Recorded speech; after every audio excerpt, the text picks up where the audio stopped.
Mesin ni warna hitam merah. Memang cantik geng. Dan ringan pula tu. Jom aku review.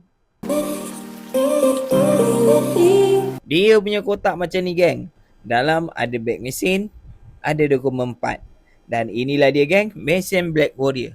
Dia punya handle daripada carbon, dia punya knob pula daripada AVA foam. Dia dengan ratio dia 7.31 dengan 7 tambah 1 ball bearing stainless steel.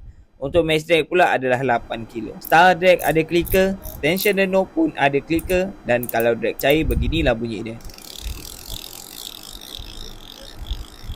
Bodi dia semua carbon material, memang ringan dan kuat. Line guard dia pula seramik dan bentuk bujur, senang tali nak keluar. Nak buka side plate pun senang je. Dekat sini dia ada 10 biji magnet.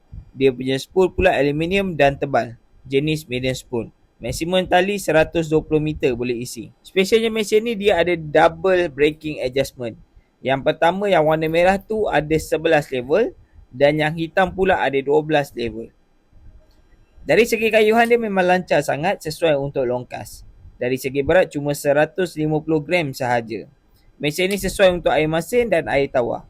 Bagi aku kalau nak gunakan rili untuk mancing toman harawan siakap memang tak ada masalah. Macam mana nak beli aku dah sediakan link dekat bawah.